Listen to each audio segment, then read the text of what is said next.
Hey everyone, on today's podcast, Chad and I interview Dr. Jaime Schehr. Jaime is a New York City-based expert in integrative medicine and nutrition, and she also holds dual licenses as a naturopath and a registered dietitian. Jaime is also the owner of XFit Lab, which does some incredible work on the VO2 max testing and impedance testing that we have at our Power Monkey camp. Jaime and her husband Isaiah have been a big part of our Power Monkey camps for a long time. Jaime's an incredible part of our Power Monkey community. She's a great resource for the wellness community, and we're really excited to have her as part of our podcast. Enjoy the episode.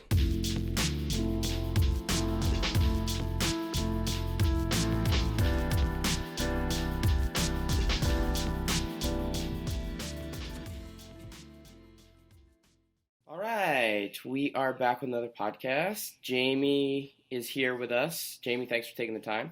Yeah, I'm excited to be here. Unfortunately, we don't get to see you as much as we would like to now that, especially now we're not in New York anymore and we're spread all over the place, but we still talk quite often. We still kind of are on each other's radar with regards to you participating with our camp and everything like that. But we want to kind of give listeners a little bit of an idea of kind of where you come from, background-wise, and why you're such an asset to what we're doing, but also what you're doing in your own specific world. So, can you give a little bit of an idea of, first, with what you do in your world, can you just give our listeners a difference between what integrative medicine is versus conventional medicine? Yeah, for sure. So integrative medicine spans a lot of things. It's a big definition, but the way that sort of I practice it and in my community is it's really wellness medicine. A lot of conventional medicine is going to the doctor when you don't feel well, or going to doctor when you're ill, or in response to needing a medicine or needing a vaccine.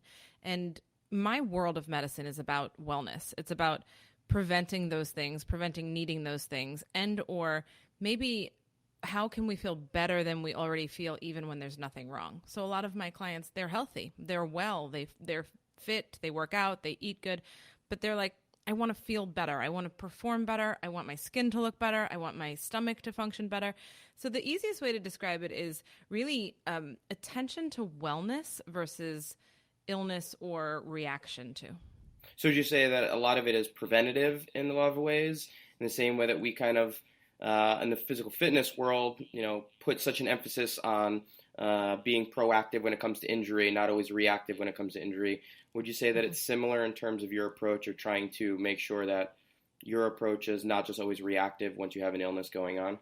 Exactly. The same way that, Power Monkey does it with fitness, really understanding the foundation that makes you stronger and less likely to be injured, or the position or the muscle or the strength that's required to give you the capabilities to continue to excel without getting injured, and therefore not having to respond to injury, right? So in the same exact fashion, it's like I want to help people understand what vitamins they need to take, what tests they need to look at, what foods they need to eat, so that they're not then reacting to being sick, but saying, this is how I learned how to feel my best. So what's probably the most common issue that you're normally dealing with a client? Is it more dietary needs? Is it another area where you're seeing most of your clients have the most trouble dealing with, or the most kind of continuous struggles?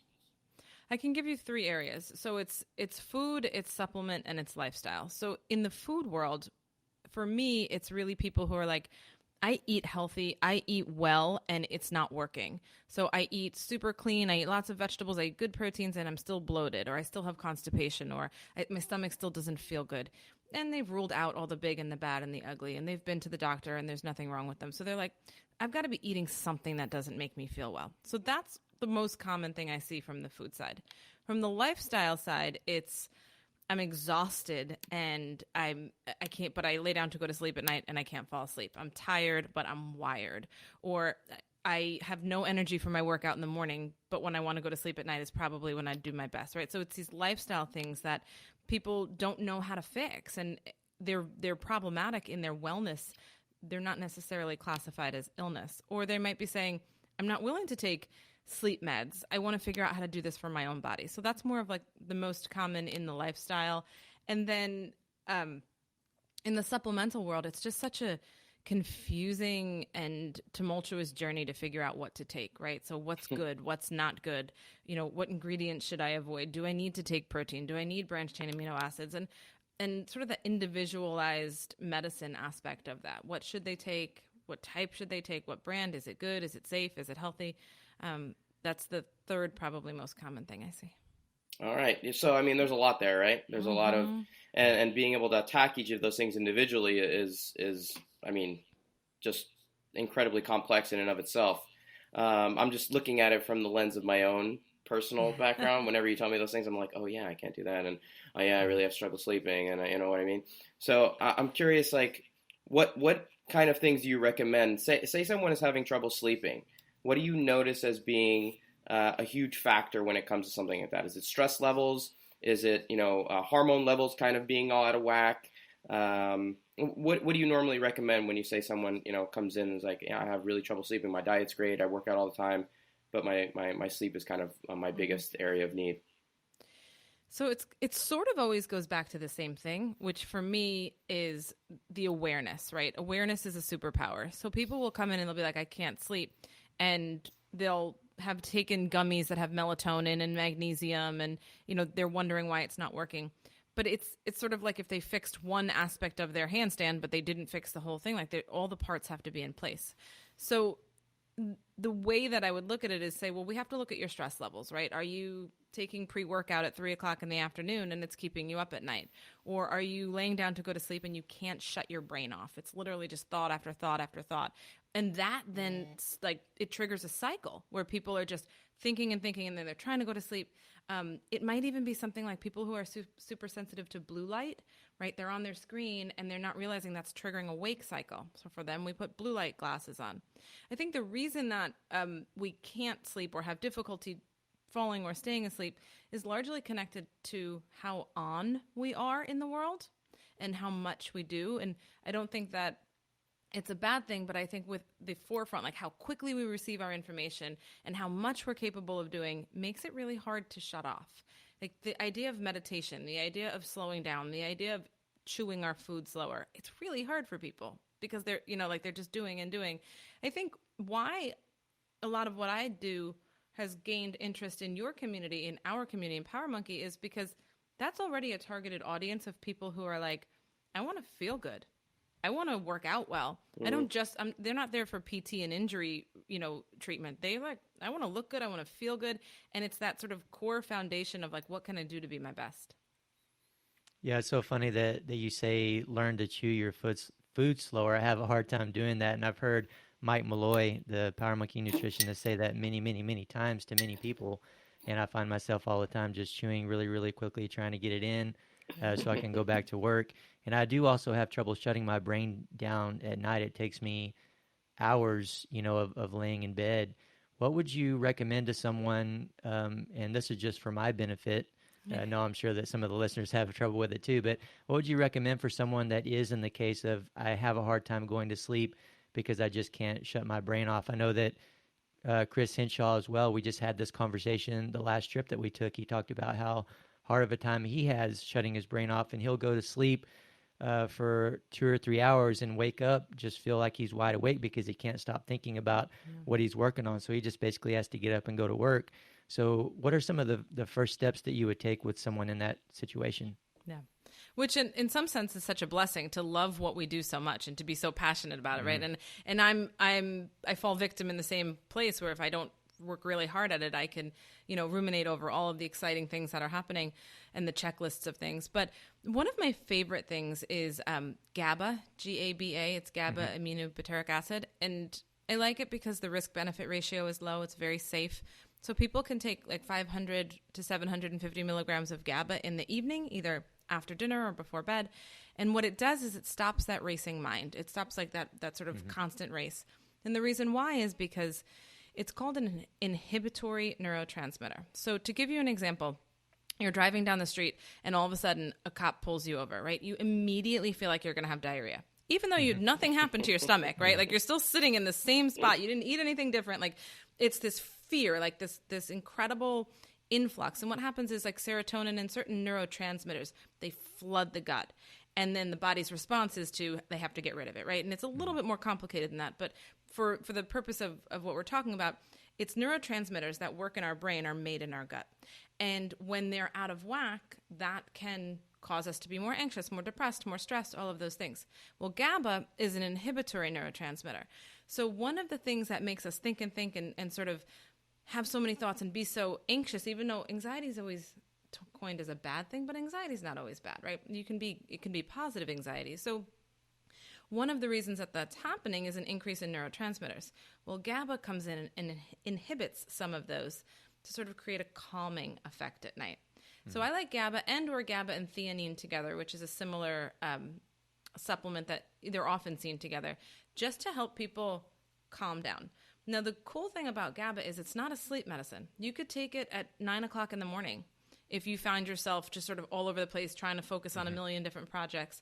So it's not a sleep med. It's not something that's going to make you, groggy or delay you in the morning. It's just really an inhibitory neurotransmitter. And a lot of my clients feel great with that. The other thing I'd say to that is if you tried it and it didn't work, like if you tried GABA for 7, 10, 12 nights in a row and you noticed absolutely no difference, well, don't continue it, right? Like we don't just keep continuing and adding on. We'd say, okay, well, we tried it and it didn't work.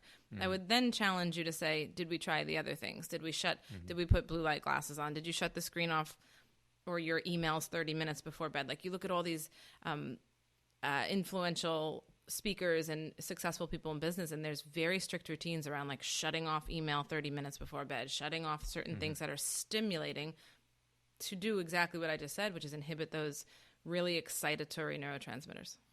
Yeah, it sounds like a lot of what we do with mobility, for example. If you have issues doing, I hate to bring it up, Dave, but a squat, if you have issues doing a squat, then I'm going to really try to pick out what I feel are your 1 or 2 most important areas.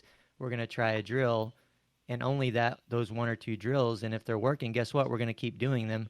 And over time, maybe we add another one. But if they don't, then we'll switch it out because I want to know what's really working and what's not. So there's no sense in trying, adding 5 things to your routine. Let's take it one step at a time. But you mentioned GABA could be used during the day. Would you recommend that also for someone to help them focus on creating content or completing a task through the day as well? So I would recommend GABA for calming down. So it doesn't have the hyper focus of something like an Adderall. People who they can't complete a task, right? They go to a medication in that sense. Some people will say that the constituent of theanine is better for helping to focus. GABA is more calming. So when we have a million thoughts at night, it's sort of increasing our excitedness. So GABA is sort of inhibitory and calming. People feel that all day long, and that triggers anxiety, and then they can't get stuff done. So for that person, yes, potentially, but I don't know that someone would feel more focused from it. They just might feel calmer, and then they may be more focused. Okay. So I heard something about pistachios a few days ago that I wanted to ask you about. And supposedly they have more melatonin in them than melatonin supplements. Do you know if there's any truth to that? I would have to look it up. I'd have to see sort of how much pistachio they're talking about, how many pistachios, and when do you have to eat them? Do you have to eat them right before bed? Because that's also problematic in the digestion process, and you don't want people to get reflux. So it would be interesting if that is true, just because concentrated melatonin in supplemental form in my brain seems like it would be easier to get more of, but I've not read that, so I will return back to you with that one. Okay, yeah, no, I'm definitely interested in that because I love pistachios. So if I can just eat a handful of those, an hour before I need to go to bed or something like that, that'd be great. Yeah. One of the things that I think you've been hitting on, Jamie, that I really like is this idea that one size doesn't fit all, right? It's an approach according to the individual needs. And I think, Chad, you talked about that with, an assessment for a squat or anything like that. And it seems like the same thing would cater to, the wellness world as well. You're not going to just say, okay, it's GABA, it's taking X, Y, Z. It's saying we're going to try a few different things and see what really works for you individually. Maybe your gut response is different than someone else. Maybe your hormone response is going to be some different than the person next to you. And people are putting blanket statements out saying this is universally helpful. It's a little bit misleading sometimes. Yeah, well, Personalized fitness, personalized medicine, individualized medicine or fitness, it's kind of bad for business if you think about it, Sure. right? Because it doesn't allow you to sell to the masses. It doesn't allow you to garner tremendous interest without then needing to really focus on each person. Not that I'm saying you can't do that, right? Because there are ways like what you've done with Power Monkey and creating videos and content so people can take it on themselves. But, it's much easier to say, everybody do this than to say, I don't know, let's sit for an hour and talk about, what makes you tick and what doesn't. Like when I work with clients, the reason it takes so long is because I want to know everything about them. I want to know how they eat, how they sleep. I want to know what stressors they have in their life. I want to know their relationships. And because I just think as humans, we're not all the same, right? We're not one size fits all. We can't all take the same vitamins, do the same workouts. We can't all lift the same weights, and so it's not the best model when you're trying to reach the masses, which is one of the things that I'm doing right now. And one of the more exciting things that I feel excited about is just how do we create an educational platform like this, right? Like being on a podcast that everybody can connect to and feel like, I got something from that. But then they still take it back and they figure it out in their own life. So if someone is listening, they're like, I could try GABA. But I also learned that if it doesn't work for me, it doesn't mean I'm a failure. It just might not be the thing, to stop taking it and then to go to something else, right? And we can do that with food. We can do that with fitness. So I think it's social media is allowing us the opportunity to do that, whereas before, maybe not so much. Yeah, I think it's really a matter of basics, making sure the basics are covered with each individual. And maybe those basics, some of them are very close to the same for everyone, or some of them might be completely the same for everyone, and then into individualization from there. But I think the big thing that I try to get people to understand, because there is all this talk about individualization and everyone's different, and that's absolutely true. But look, if you're not even accomplishing the basics yet, if you haven't even examined those and make sure that those are at least heading in the right direction, then, why are you doing, for example, in my world, banded squat or chain squats or something like that, So it's definitely interesting. And would you say that that's the same in your area? Oh, for sure. It's also, there's excitement in new and progression. So people want to try the newer thing. They want to jump to the next level without having solidified the foundation. So I think that's across the board for fitness, for health, for anything, for education, for life. But yeah, I mean, also sometimes we don't want to check the boxes, right? Like there's sleep, there's food, there's exercise. I would imagine that most people who are plugged into this podcast feel like they check the exercise box. They might not be so willing to check the stress management box because they don't want to meditate because it's annoying. And that would be, I'm talking about myself right now, right? Like I know I should meditate, but like I find it irritating because it interrupts my to-do list. And then I'm like, it's a box I need to check, but I'm resistant. We're all resistant in some way. So I think the other piece of this is like going back to that awareness, like, okay, if I really want to achieve that goal, these are the things that I have to do, like it or not. Yeah. As a CrossFit coach and someone that's on-ramped many athletes into the community through the past 10 years, at some point, I stopped saying anything at all in the beginning about nutrition and sleep and stuff like that, even though I felt bad about that because I know that really those are probably the most important things. But I pushed them aside because my thought was, let's not overwhelm them with these things because people are sensitive to talk about nutrition. Their nutrition is a very sensitive topic for a lot of people. And so I felt like it was like,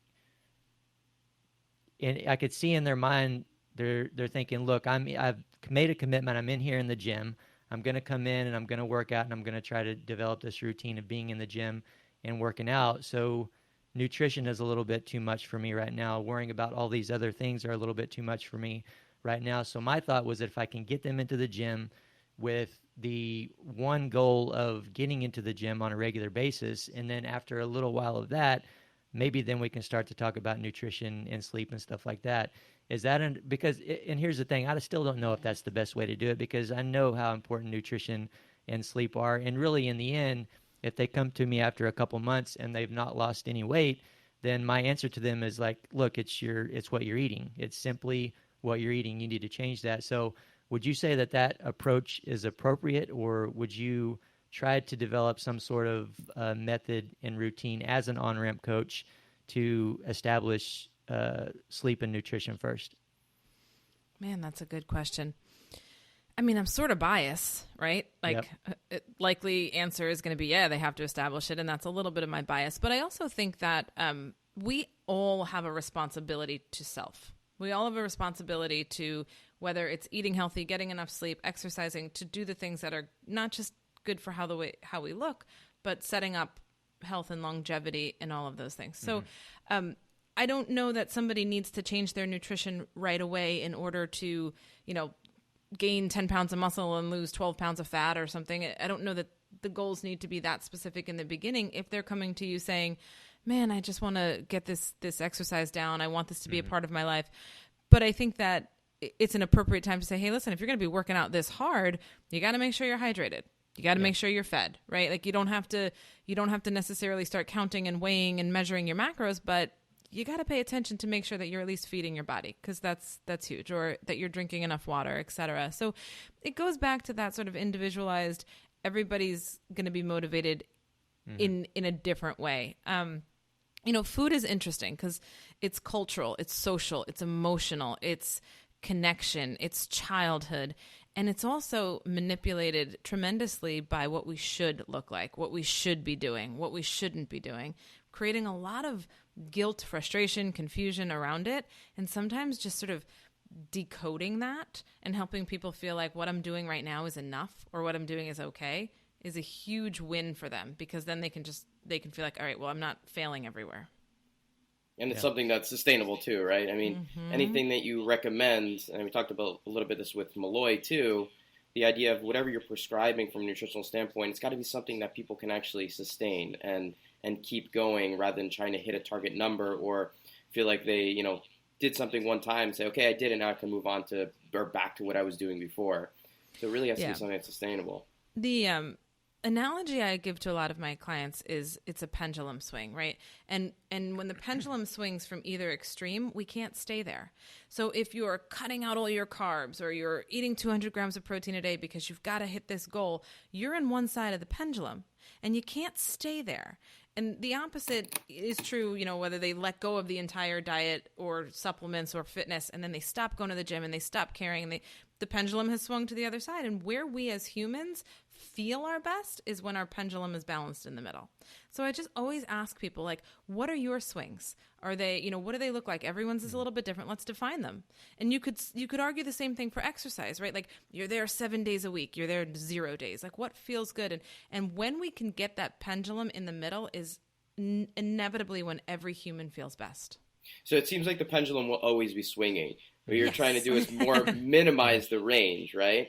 Not have these drastic swings, but try to keep it closer to the middle, but the swings kind of smaller and smaller.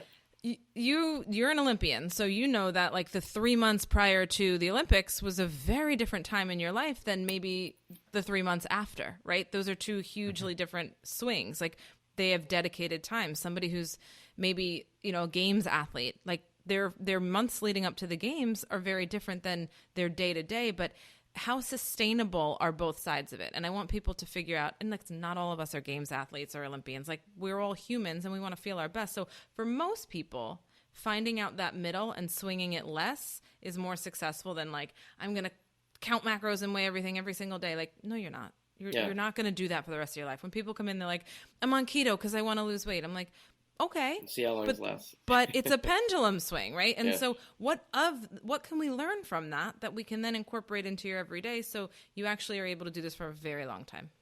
Jamie, did you fall into working with athletes early on, or was this something that's happened fairly recently? Or when you got into this world specifically, what was your intention in terms of your clientele, and how did it kind of swing? Is it swinging more towards athletes? Where are you on that? I don't know if I ever told you this story. This is so I was just always an athlete growing up, and then went to Springfield College in Massachusetts, which is very sports-based. They have a men's gymnastics team too, which is very rare. There's only 15 left in the country. Dave Tilley went there. Yep.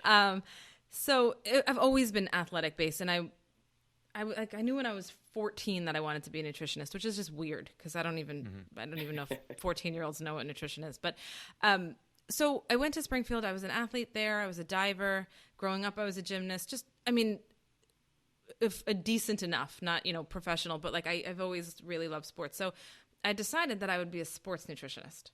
And so I got a graduate assistantship to be the dietitian for the University of Nebraska football team. And it was like the greatest opportunity of a lifetime, right? Like UNL, if you know anything about University of Nebraska, their football team is very serious. Like it's a big deal. The entire city revolves around it. And so to get the chance to literally be the nutritionist for that team was, I mean, at the time it was like, wow, how did I do this? So I moved out to Nebraska. By the way, I'm like born and raised New York. I've never been to the Midwest. I'm junior year of college, and I pick up and I leave and I go to Nebraska by myself. That was a shell shock, and it had a lot of, needless to say, I'm back in New York. But so I started working for Nebraska, and the more I worked in the nutrition and the sports nutrition field, the more disenchanted I became. I was really struggling. I felt like it was a lot of just Gatorade and creatine, and I really didn't have any autonomy in helping people figure out what makes them feel best. And there was a specific moment where we were weighing football players in, and one of the linemen was very, very overweight for what he needed to be for the game. And it came down hard on me. And it was just a moment where I was like, I have no control over this. I had nothing to do with how much pizza was eaten last night. I'm getting in trouble for this. And I just felt so disconnected. It was a challenging moment for me because I was like, maybe I'm in the wrong profession. And I didn't like sports nutrition. I felt like it was very political. I had a not great experience in a lot of aspects. So I didn't know what to do. I loved athletes, loved nutrition, put the two together, and I wasn't happy. Came back to New York. I started working in clinical nutrition. I was at a hospital in Queens. And again, I was giving 1,200 milligram sodium salt diets to people, and it was filled with crappy food. And I'm literally having an identity crisis. I'm like, man, I love nutrition, but sports nutrition didn't work. And now I'm doing clinical nutrition and this isn't working. And you get to those places in life where you're like, what am I going to do? Right. And I went to lunch with a girlfriend who was like, oh, I just got my acne treated by my naturopath. And I was like, what are you talking about? What's a naturopath? And why did they fix your acne? And I don't know how to do that. And I have, 7 years of schooling in nutrition, and I never learned that. And so literally that day I went home, Googled what a naturopath was. And I was like, well, I guess I'm going to med school. And my parents were like, I guess you're paying for it on your own. And went back to naturopathic school and did that. That's actually where I met my husband. A lot of you know Isaiah from Fit Lab. Because he was in school at the time to be a chiropractor. And learned integrative medicine. I learned how to treat acne through diet and supplements. I learned how to fix bloating. I learned all of these things that are like how we feel in our day-to-day, right? And it was fascinating because finally I took the nutrition piece of what I loved and I put it with the medicine piece of what I loved, and I found my home. I found my place. All the while I was very I always stayed with athletes. I always worked with athletes. My friends are athletes, so it just had I guess like a liking for the population. And I went to college, Springfield College, with Jay Leiden. So making a very long story short, anyway, Jay calls me up and he says, I need you to come do some stuff for me. Come to my gym. My clients need you. And he has a nutritionist in his gym, and but he worded it in a Jay fashion to say, like, you'll do stuff other people won't. You'll talk about things that other people won't, right? And just sort of taking the conversation elsewhere. So the way I got into the CrossFit community is actually through working initially with Jay in his gym, and then just expanding from there. That's amazing. I didn't know all those little details. At first, I didn't even know you were a collegiate athlete. That's incredible. Did you have aspirations to potentially go to an Olympic team or anything like that? I mean, I think every little girl does, right? Like when I was 9, I probably thought I was going to be Shannon Miller or something. But no, I just wanted to, and continues to this day. Like, I just want to move. I love to move. I love to play sports. I love to be athletic. So I never wanted to, I shouldn't say I never wanted to be great, because I think when I was 9, I probably did. But as I got older, I just wanted to be a part of something. And then I went to diving, and it was just fun. Yeah, diving and gymnastics have a lot of links. A lot of gymnasts go on to be divers later on in their careers. It's funny you mentioned Jay too, because Chad and I both had met each other at the Olympic Training Center over the years. Chad didn't live there, but a lot of weightlifters did. But Jay was the reason why me and Chad actually started doing clinics together too. Jay invited me up to Milford and Chad up to Milford to do a clinic for him one time, and we were there and we're like, hey, we should do some things together. Mm-hmm. So I think we have a lot of Jay's going to thanks. love this podcast. I know. We got to give Jay a lot of shout outs here. Yeah. Go to CrossFit Milford.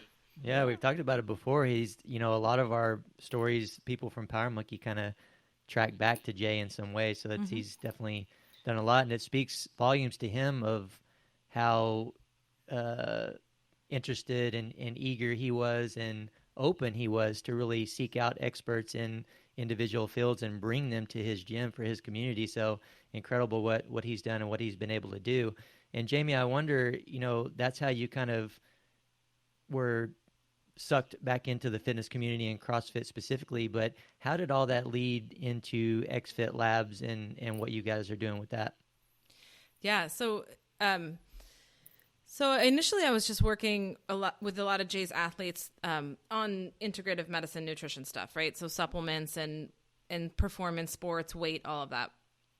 And I do some functional medicine testing. So I do test cortisol levels in stool and things like that, which is what people had started to get really interested in. And this was the year that Jay took the team to the games where they got second place. So they were doing really well that year. And he came up to me and he was like, I need you to do VO2 max testing. And I was like, Jay, I'm a doctor, but like, I'm not, I don't do everything.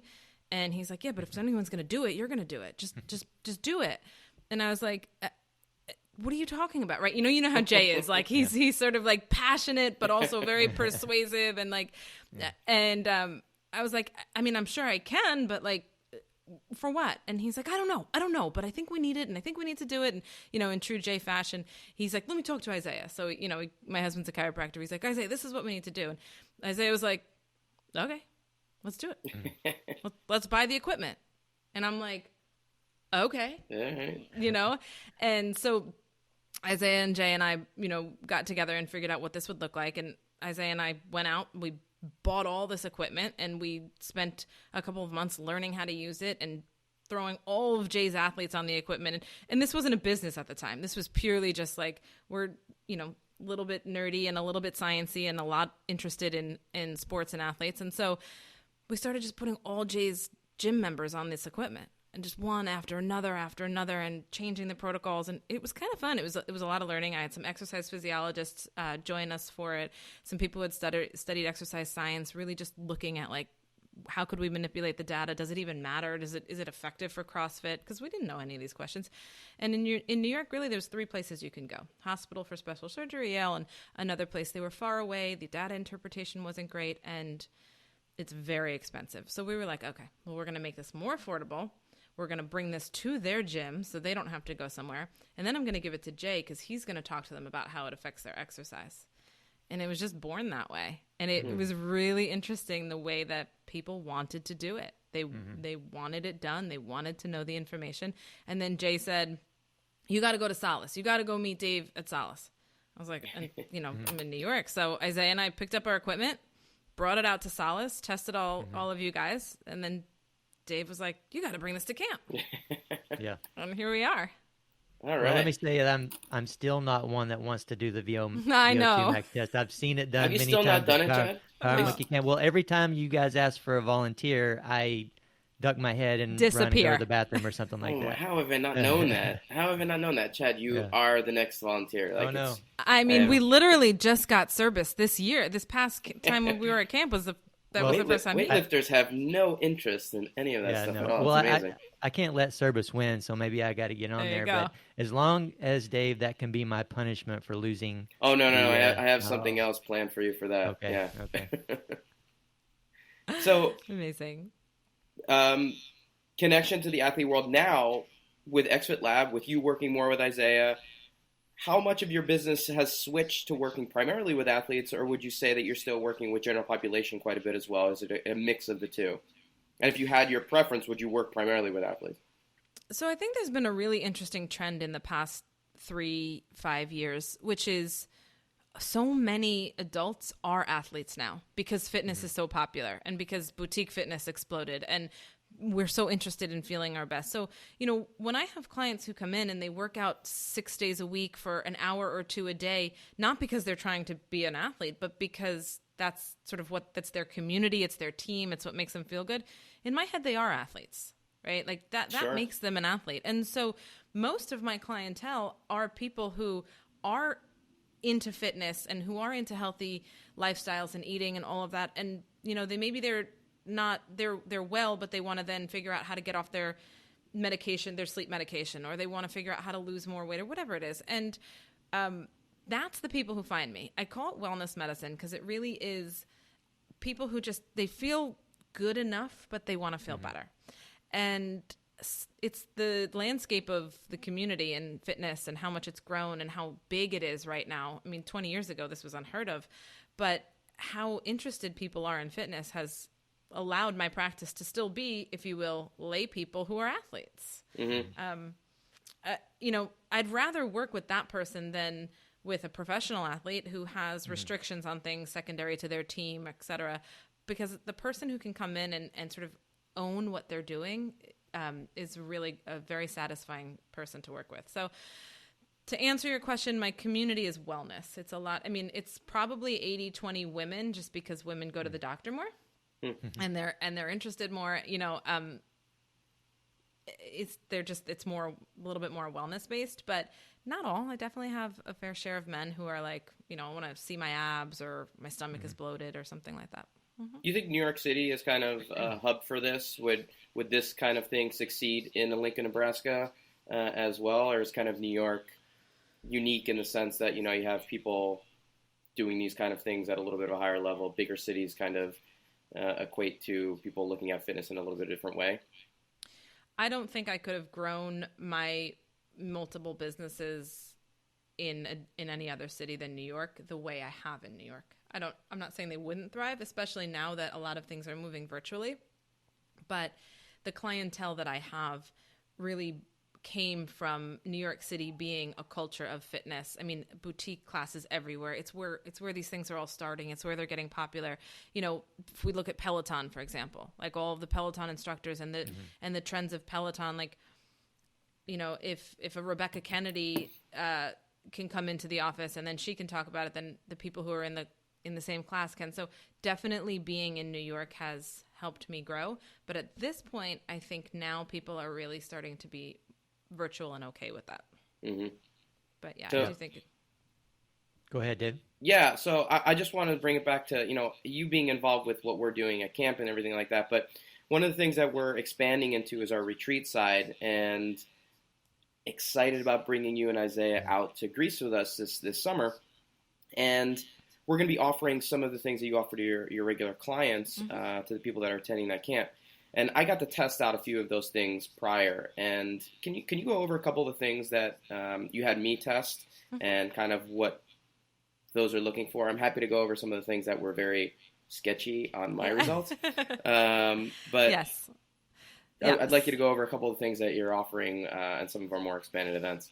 Yeah, so one of the things that's really interesting and big in the fitness world is cortisol, right? So cortisol is a stress hormone. Our body releases it in response to stress. And so when we're very stressed, cortisol is released. It's a protective mechanism. We all have it. We all need it. It's also a sleep-wake cycle regulator. So cortisol is highest in the morning when we should be awake and ready, and then it should drop down slowly throughout the day, so that at night it's at its lowest so you can fall asleep. Well, exercise, as amazing as it is a form of stress. So a lot of people who are exercising and also running companies or having full-time jobs or taking care of kids, like they're exercising a lot, increasing their cortisol, and then they're not really finding ways to lower it. They're not meditating, they're not eating right, they're not sleeping enough, or they're exercising at 8 o'clock at night, which is increasing that cortisol, and they're trying to fall asleep at 11 o'clock at night, and it's not happening, right? Now we've got that tired and wired, we've got that racing mind, which is also connected to cortisol. So a big interest in the community is cortisol. Another thing that cortisol is connected to is, for lack of a more appropriate word, belly fat, right? People who are lean and strong and fit, but they just have this like extra bit of weight around their midsection, particularly around their belly button umbilicus area. So that can also be connected to cortisol issues. And for people who are working really hard and exercising and eating well, to have that feels very frustrating. They're like, why isn't this, going away? And so they ask for cortisol testing. So one of the tests that you did, Dave, that a lot of people ask for is it's using saliva, spitting into tubes throughout different times of the day to see where your cortisol levels are. We want to see it highest in the morning. We want to see it lowest in the evening. Well, if that curve is altered, if the cortisol is respiking and now your cortisol at 9 o'clock at night is high, that's a problem. That's affecting your sleep. It's affecting your workout. It's affecting your energy. It's affecting your weight. So we would then come in and use things to manage that. Not including not just meditation or blue light blockers, but it might be something like a supplement that helps lower cortisol at night and or elevate cortisol in the morning in conjunction with all of the lifestyle changes. And I stress that because I think people then just think you can take a pill for it, and you can't. You still need to adjust the lifestyle factors, but the supplement is going to actually help correct that while you're adjusting the factors. So I'll get people who are, tired and wired, can't fall asleep at night, and carry this extra 2 or 3 pounds around their middle. And we work on their cortisol levels, and they're like, man, I feel so much better. I sleep better, and I look better. So that's one of the tests that we did. And that doesn't just do cortisol, but that's what people ask for. We also do a lot of food sensitivities. And this is a super interesting one for me because in the medical world, in the medical community, food sensitivities are not really recognized. So if you go into your doctor tomorrow and you're like, I want to be tested for all my food sensitivities, unless they're a functional medicine doc, they're going to say, we don't do that. That test isn't real. That test isn't valid. We can't reproduce it. And all of those things are true. There's a lot of truth to the fact that there's some nuances with the test that make it not reproducible, and I won't have to get into all that. But what is true is that a lot of people have sensitivities to food, and they eat these foods and they don't feel well. Even though they're not allergic, it doesn't make them feel good. And they want to know that. They want to know which ingredient in their salad is making them not feel good because they love eating salad. So another test that we do is the food sensitivities, which is a blood test, and that helps me understand. And if you're at all interested in learning this further, an allergy is an IgE mediated response, and a sensitivity is an IgG. So anyone who's listening can sort of do a little bit more research there. So we're looking at IgG, which is really just, are you responding? Are you sensitive to foods and you're eating them and they don't make you feel well? And then we're going to take them out for 6 weeks, 3 months, 6 months until you feel better. And I've done this with so many people, and they'll take dairy out, but they still have whey and they don't realize that they're sensitive to whey. Or they'll take the tomatoes will be what's bothering them, but they weren't able to figure that out. So food sensitivity is another one that is really popular and influential for a lot of people. So cortisol, food sensitivities, and then I think the most popular right now is stool testing. And I'm talking about this all over the place, and it's just really funny because I basically spend my days talking about poop. And before I had kids, I'd probably be so shy, but like after you have kids, you're like, you just poop everywhere and you don't care. So this is like, it's a functional analysis of your stool. So if you go to get your car serviced, they don't just they look under the hood, they run all the tests, they do everything to sort of figure out what's going on in there. And the same thing for stool. We don't ever look at, where do we look at how we digest our food, how we digest our proteins, our fats, our carbs? What is the good bacteria balanced out with the bad bacteria? Do we have enough enzymes? People instead, they'll just shovel probiotics, and then they'll shovel digestive enzymes, and then they'll take magnesium to go to the bathroom, and then they feel bloated. And the more they eat throughout the day, the worse their stomach feels. And so a lot of people will come in and we do their stool test. And what that helps me understand is, are you eating too much protein or too little and you're not digesting it? Do you not have enough enzymes to digest the foods you're eating? Maybe there's an imbalance in the bacteria and they're taking a ton of probiotics. It's not making them feel better because they don't actually need the probiotic. What they need is anti-inflammatory support or prebiotics instead of probiotics. So the top 3 things that people look for that we are bringing to some of these retreats is cortisol, food sensitivities, and stool testing. There's a lot in there. There's a lot in there for sure. Sorry, I just keep going. No, absolutely. And can we just touch on the first one, because I think it's a big one, the cortisol portion. This was really surprising to me when I got my test back. It looked like kind of like an EKG when you got it back, instead of this decreasing slope starting really high in the morning and then being at its lowest prior to bed. Mine was kind of all over the place, and it was really high spiking at night, and that could be stress related issues or travel. You travel a lot. Yeah, that was another thing you brought up, like how much we travel and how much being in different time zones affects the ability to kind of keep those cortisol levels regulated and kind of in order.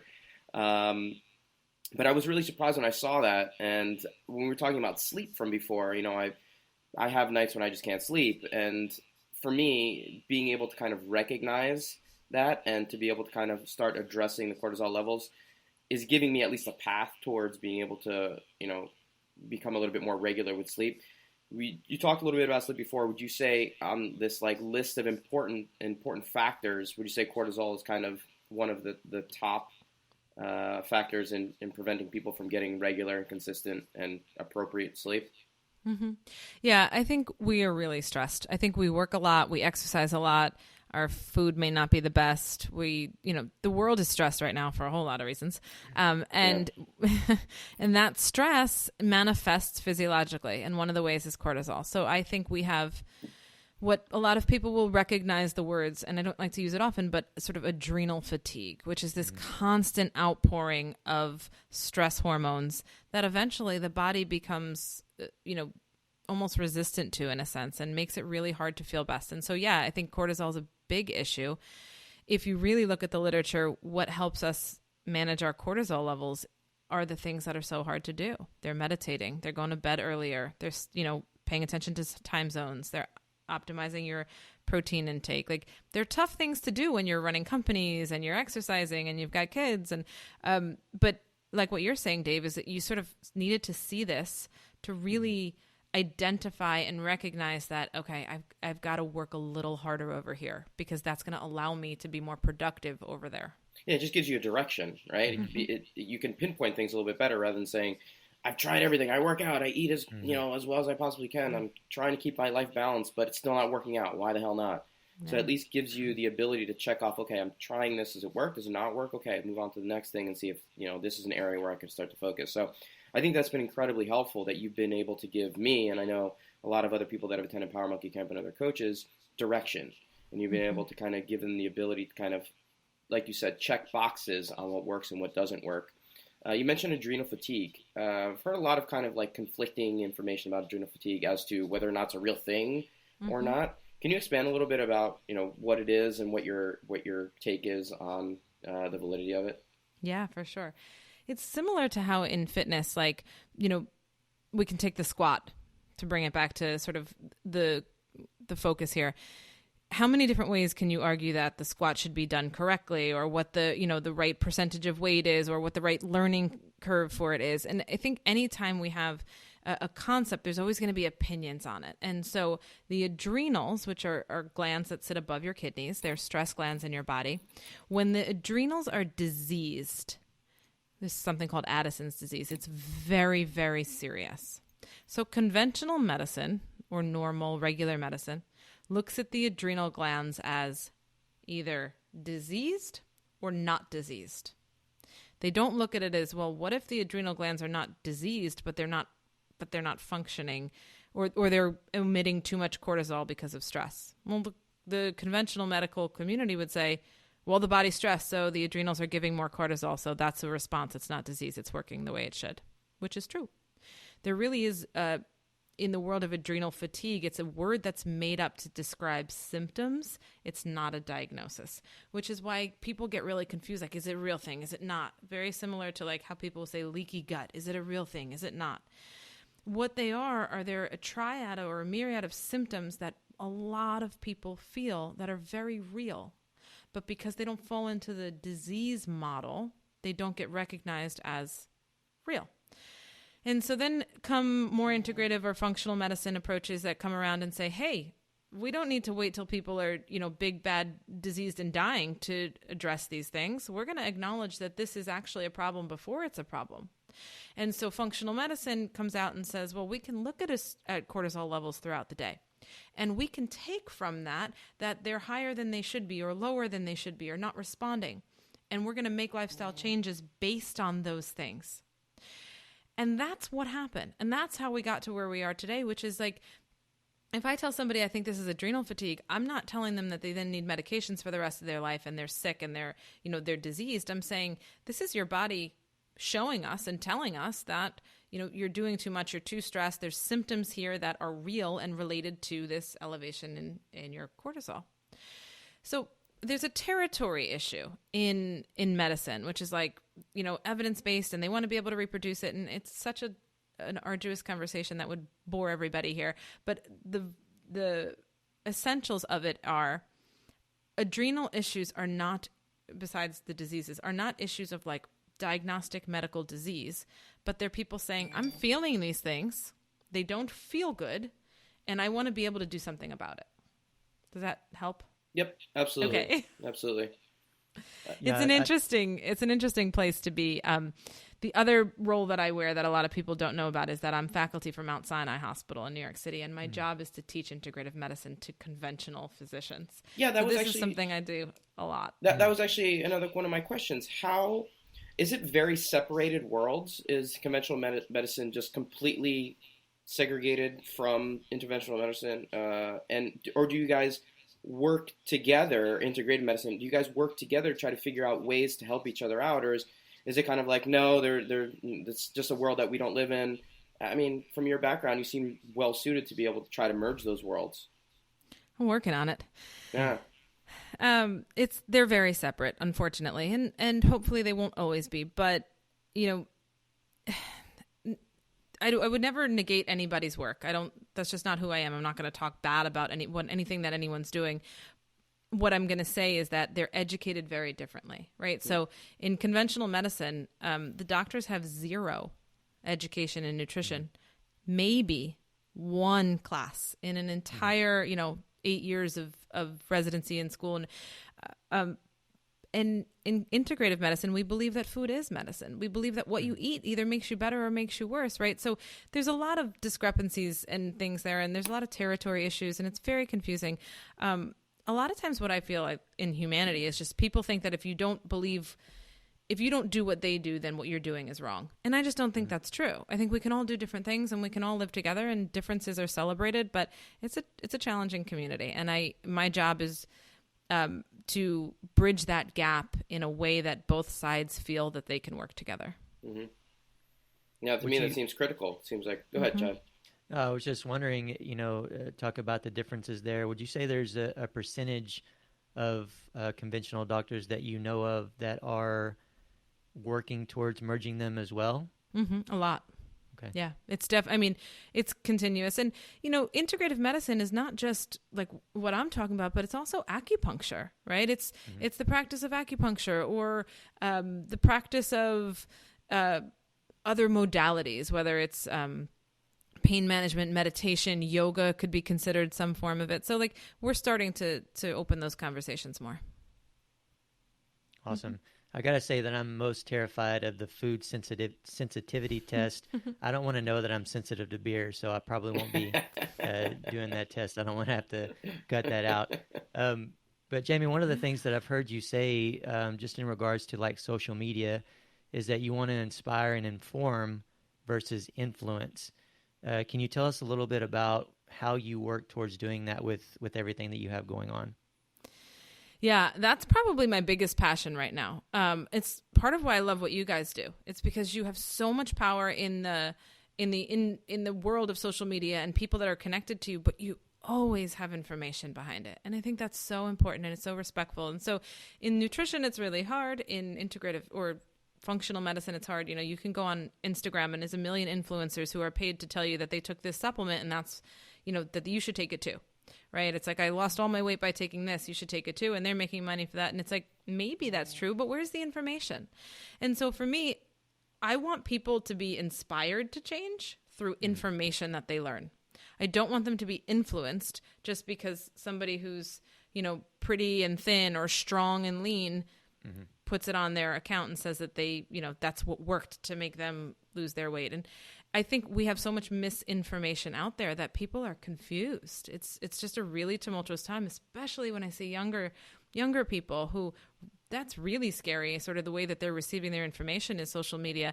But yet, is it information or is it influence? So I'm loving the opportunity to do things like podcasts and, seminars, retreats, talking platforms that I can come in and say, listen, adrenal fatigue is a real thing of symptoms. It's not a diagnostic criteria. And for you, what you need to know and what's important there is that you have to pay attention to where you're too stressed and what foods you eat and how we can, use maybe phosphatidylserine to lower that cortisol if it's high. Like it's coming in with a level of information that's important to the conversation. And that's what I hope to bring with all of these different things.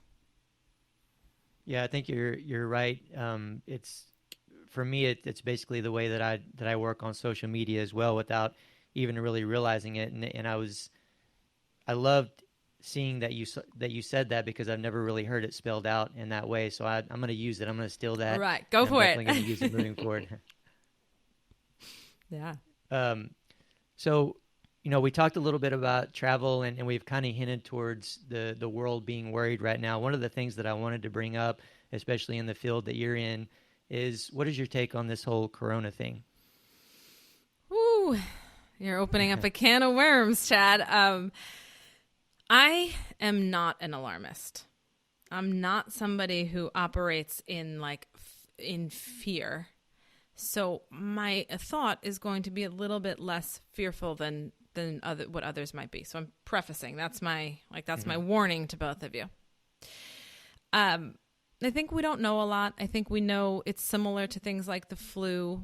There's more and more coming out. Of course, more people are going to test positive because we're testing them now where we weren't testing them before. And, it's a pandemic and it's growing. And I think the bigger thing is that people are fearful.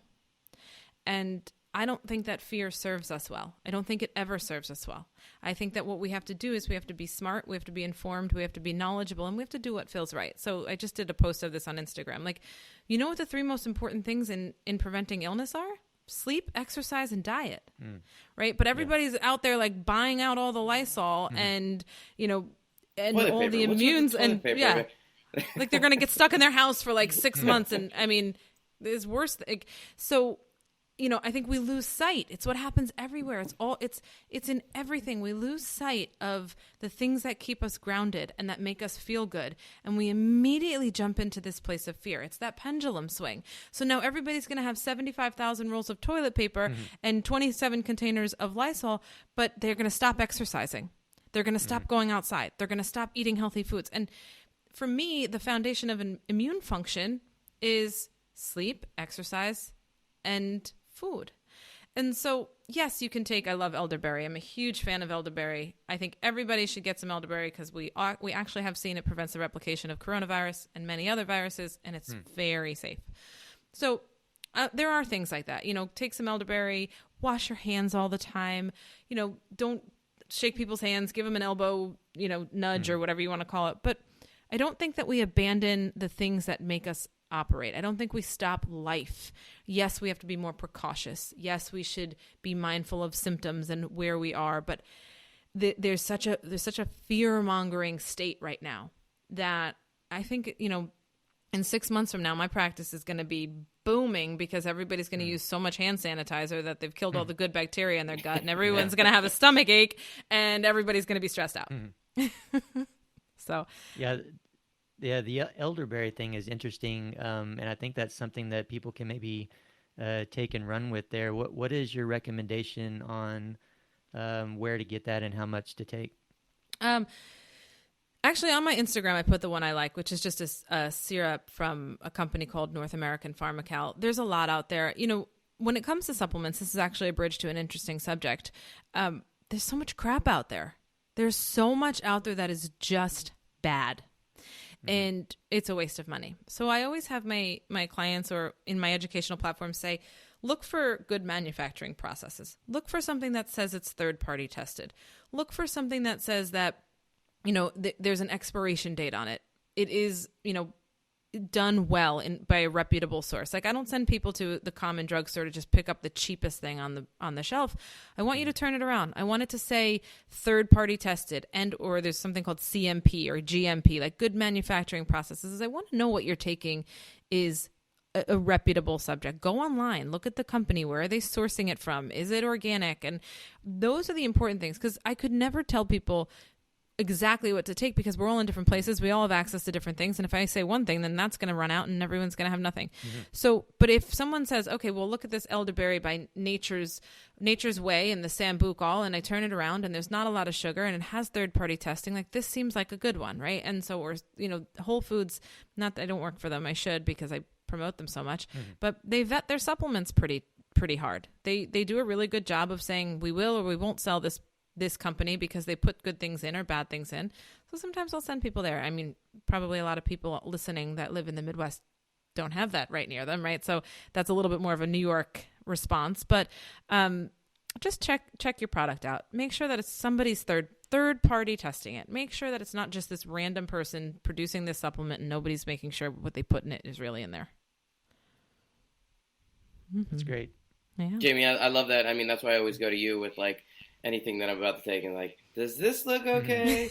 Is this something that I should be taking?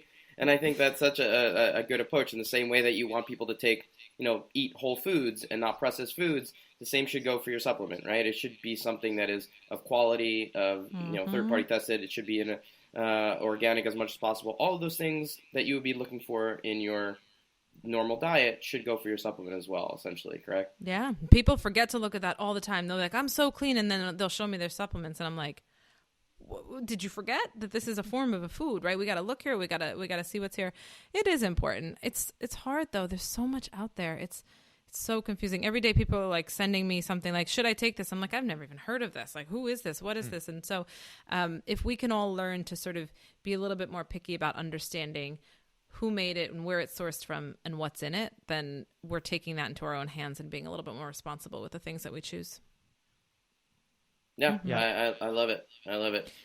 Would you say that you have any issues traveling right now, or are you a proponent of kind of continuing daily life in terms of travel as well as normal? Well, I mean, we all just got halted in travel, right? Because our government just came in and said, actually, nope, you're not going there.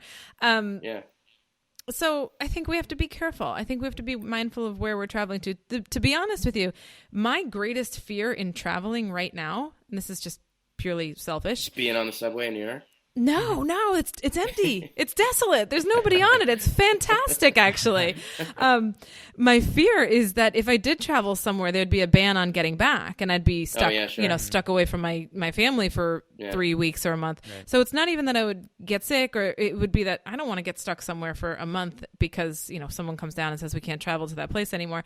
But no, I'm still going into work, and, the subways are dead. And of course I'm, I wear gloves on the subway when I touch things, and I wash my hands, and I don't, hug or greet all of my people with handshakes or hugs as much anymore, taking precautions, but I can't let it stop my day-to-day life. It's just too, that's so disruptive. Yeah, for sure. Well, I love the fact that, what we've been seeing is that living as healthy of a lifestyle as possible is kind of a great barrier, being able to get a lot of sleep, working out, and, eating well are all things that have been shown to, be a big limiting risk factor in terms of, And the gym was an issue.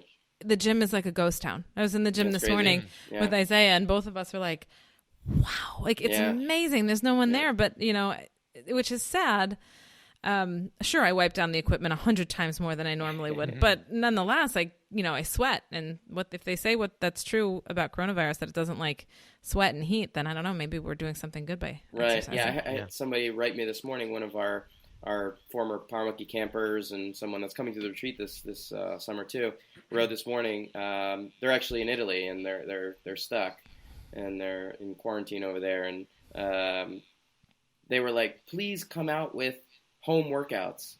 They're like, there's so many of us that can't get to the gym. We want to work out, and we just want a regular, workout that we can do at home. Just put out stuff that we can do without having to go. And it's like, okay, at least people are still taking fitness as a priority, even if they can't actually get to the gym. Love that. Yeah. And that is the power of social media. That's social media used for good, right? Absolutely. Yes. Yeah. Love that. So, Jamie, we're coming towards the end of our time together. We have a couple questions for you that we want to continue a trend whenever we have someone on. And this first one's an important one, and I think, hopefully, after hearing a little bit of your background, I know we're going to go with the answer here. You never know. I never know. Which sport or discipline is better, gymnastics or weightlifting? Gymnastics. Yes, easy. See that? I mean, come on, at least hesitate a little No. bit. Well, her husband Isaiah is also an aspiring gymnast who has pretty amazing handstands. So I was hoping that gymnastics would be the response there. I don't know. I'm going to ask him when he comes home, because he might say weightlifting. Really?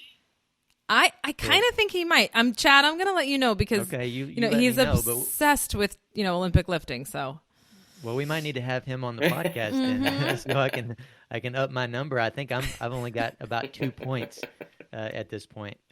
But no, that makes perfect sense. I mean, I hate to say it, but I'm a fan of gymnastics as well. Just maybe still not quite as much as weightlifting, but perhaps I'm getting there. We want to finish with some other questions as well. And in fact, it's a game that we like to play if you're up for playing a game. Let's do it. I'm a little nervous. All right. We're going to do some rapid fire questions. That means that you have no more than a minute to answer. I assume you'll be able to answer before that. We'll do 3. You can pass 1 to Dave if you don't want to answer it, and Dave has to answer. Okay. So that's, if you find a good one to maybe jab at him a little bit with, I would appreciate that. Are you ready? I'm ready. All right, perfect. If you could trade lives with anyone for a day, who would it be and why? Michelle Obama. Why? Because I think she's got such an interesting view on what's happening in the world, and her whole motivation is to get kids to eat healthy and exercise. I'm just inspired by what she's doing. Awesome. So you would just spend that day in her shoes doing the same exact thing that she's already doing? I think so. Yeah, you gave me a minute, so I'm like, this fast. I'm Yeah, probably that was really well done. That was the fastest it was. anyone's ever answered one. So. Oh, for sure. No, that was great. What is your favorite exercise? Burpees. Burpees. Oh, no you are truly a hesitation. gymnast. You are such a Yeah. gymnast. I love that. Chad, that might be your least favorite exercise? No, actually, I like burpees. Burpees are one of the things that I have the most capacity in, even more than low weight, high repetition weightlifting I can do. I mean, now look, I'm not you, Dave. I can't do 150 burpees in 7 minutes, but I can do maybe 120. So I'm not too bad at burpees. Right. I'm not too afraid of burpees. Jamie, why would you say burpees are your favorite? Is it the gymnastics things or what is it? I'm sure it has something to do with gymnastics. I mean, just being able to feel like I can move my body that quickly, that fast, it tanks me, but it's also I can recover quickly. Like I just feel good from them. And there's so many varieties. I'm obsessed with gymnastics, so I like donkey kick burpees and handstand. Like they don't bore me, really. I guess they don't bore me. Burpees are definitely not boring. Now, running or rowing or something like that, I get very, very bored very quickly, but burpees are not boring for some Put the reason. podcast on when you're doing those. Yeah, something. I don't know. I don't know if there's anything I can do to get through that, but do you have a favorite movie quote?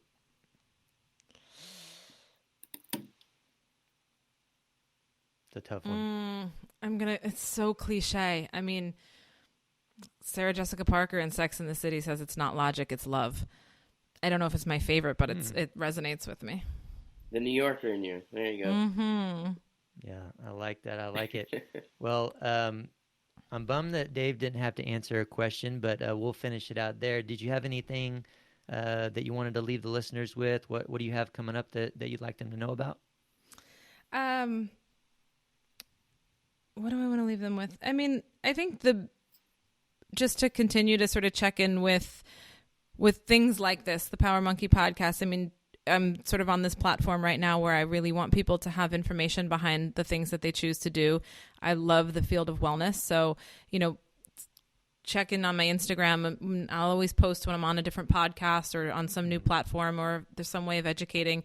I always say I'll never write a book because I just have too many things to talk about. No one will pick it up, right? It's too scattered.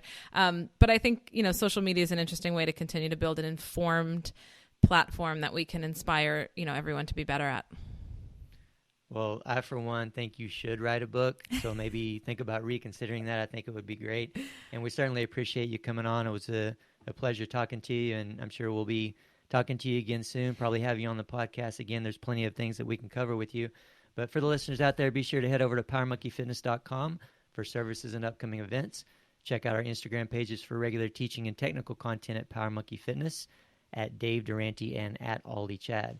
Also, we'd love to hear from you guys. You can always leave us a rating or review wherever you're getting your podcast, or contact us with any questions or requests you have for the show by sending an email to podcast@powermonkeyfitness.com.